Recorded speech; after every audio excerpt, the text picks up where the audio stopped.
ఉన్న బంగారాన్ని విడిపించి ఆ రోజు ఆన్లైన్ రేటుకే మేము కొంటాం. Sharma gold company.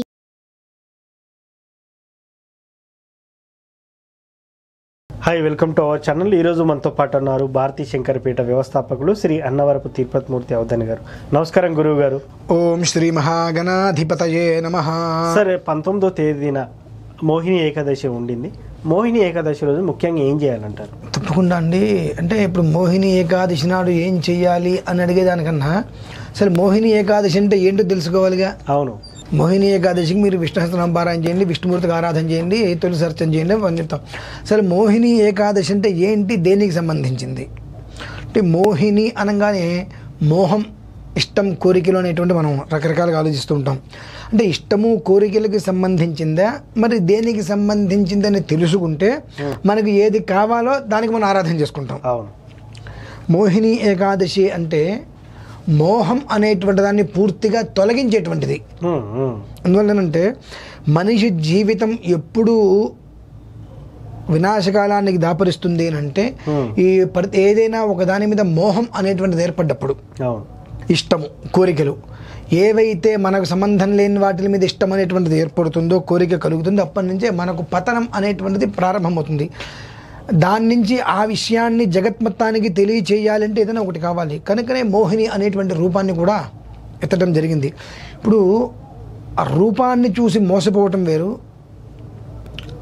అంతరంగాన్ని చూసి ఆలోచించటం వేరు. ఇవి రకరకాలుగా మనం తెలుసుకోవాలి. మోహిని ఏకాదశికి విష్ణుమూర్తి వారికి చేసేటువంటి ఆరాధనలో మనం కోరుకోవాల్సింది ఏమిటి అంటే అనేక రకములైన మోహములు ఉన్నాయి. ఇష్టములు, కోరికలు. ఇవి కోరిక అంటే కామ్యం. ఇది దేని మీద కలుగుతుంది అంటే దీని మీద కలగలేదు అని చెప్పడం కష్టం. చూసిన ప్రతిదీ కావాలని అనిపిస్తుంది. మంచి కారు చూస్తాం, కావాలనిపిస్తుంది. అందులోకి ఇంకో కారు చూస్తాం, ఈ కారైనా కావాలనిపిస్తుంది. ఏదైనా ఒకటి అంటే స్థిరంగా, స్థానువుగా లేకుండా చిత్తచాంచల్యంగా ఉండేటువంటిది కోరిక. ఆ చిత్తచాంచల్యంతో ఉండేటువంటి కోరిక ఏదైతే ఉంటుందో ఆ కోరిక మనిషి యొక్క మనుగడని పూర్తిగా కూడా నాశనం చేయడానికి మూలం. అది మనం తెలుసుకోలేకపోతున్నామంటే తెలుసు ఇది మనది కాదు, ఇది పనికి రాదు, ఇది మంచిది కాదు అని తెలిసి కూడా దాని గురించి ఆలోచిస్తాం. చూశారండి, దాన్ని మోహం అంటారు. మోహించడం. అది మనది కాదు అని తెలుసు, రాదు అని తెలిసినప్పటికీ కూడా దాని గురించి ఆలోచించడం. దాని గురించి ఆలోచించడం వల్ల సమయం మొత్తం వృధా అవుతుంది, జీవితం వృధా అవుతుంది, సంపాదన రూపాయి మిగలట్లేదు, అన్నీ మనకు తెలుసు. కోపం వస్తే దాన్ని తిట్టుకుంటాం, కానీ మళ్ళీ అదే కామాలను కోరుకుంటాం. ఆ మోహం అనేటువంటిది ఏదైతే ఉంటుందో భ్రమ,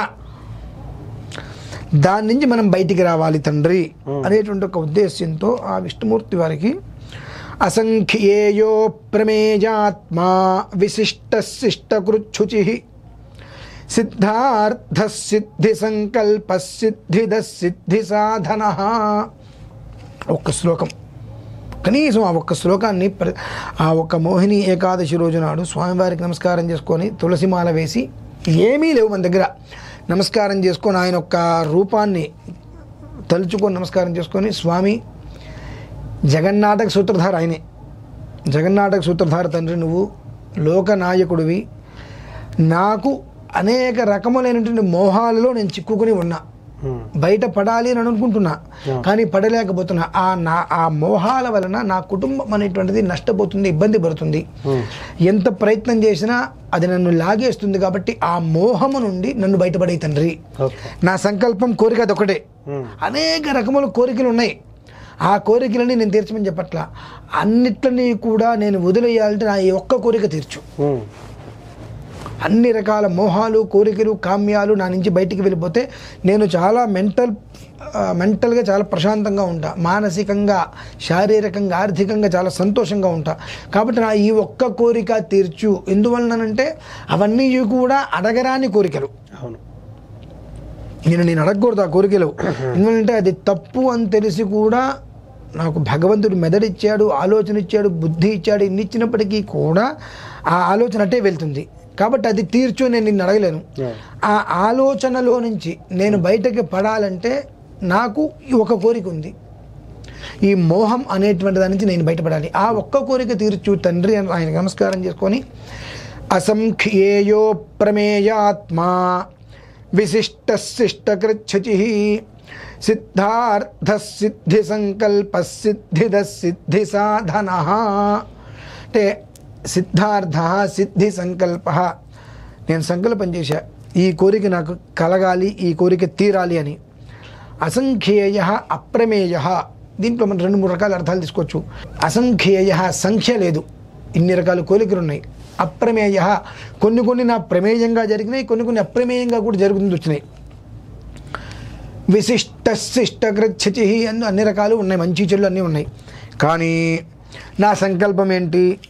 చెడుని తీసేసి, ఓకే, పూర్తిగా చెడు అనేటువంటి దాన్ని భ్రమలో నేను ఏదైతే కనుక ఇది నాది అనుకుంటానో ఆ భ్రమని పూర్తిగా నా నుంచి దూరం చేసి.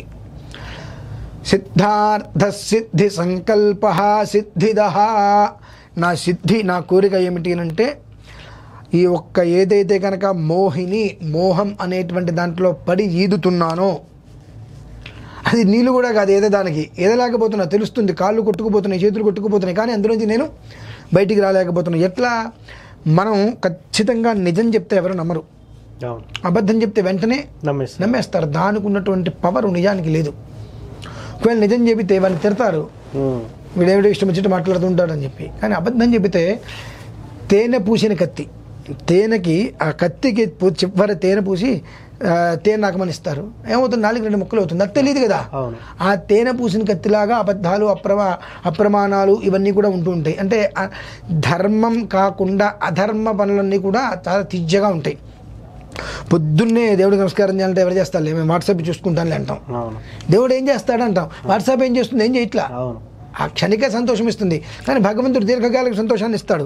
కాబట్టి ఇటువంటి క్షణికమైనటువంటి కూడా పూర్తిగా తీసేసి నేను అనుకున్నటువంటి సంకల్పం ఏదైతే ఉంటుందో ఆ సంకల్పాన్ని సిద్ధి చేయి తండ్రి అని చెప్పి ఈ శ్లోకాన్ని చక్కగా 108 సార్లు విష్ణు సహస్రనామ పారాయణ చేస్తే చెయ్యండి. కానీ కనీసం 108 సార్లు ఈ శ్లోకాన్ని చక్కగా పారాయణ చేసుకోగలిగితే ఏకాదశి, ద్వాదశి, త్రయోదశి ఈ 3 రోజులు రోజు 108 సార్లు వినండి. కనీసం వినగలిగిన ఒక 5 నిమిషాలు 10 నిమిషాలు కూర్చొని అది లోపల ఉండేటువంటి షట్చక్రాలన్నిట్ల మీద కూడా చక్కటి పనితీరు ప్రారంభం చేసి ఆ మనిషి జీవితానికి సుఖ సంతోషాన్ని అందిస్తుందండి. అది మోహిని ఏకాదశి అంటే. మనం రకరకాలుగా మోహిని ఏకాదశి అంటే ఊహించేసుకుంటూ ఉంటాం. మోహిని అంటే మోహాన్ని తొలగించేటువంటిది అని అర్థం. ఓకే సార్, మోహిని ఏకాదశి గురించి చాలా చక్కగా వివరించారు. Thank you very much. So చూశారు కదా, మోహిని ఏకాదశి రోజు ఏం చేయాలనేది గురువు గారి మాటల్లో. ఇది వాటి కార్యక్రమం. మరో కార్యక్రమంలో మళ్ళీ కలుద్దాం. Thank you. సుమన్ టీవీలో మీ పర్సనల్ అండ్ బిజినెస్ ప్రమోషన్స్ కోసం కింది నెంబర్కి కాంటాక్ట్ చేయండి.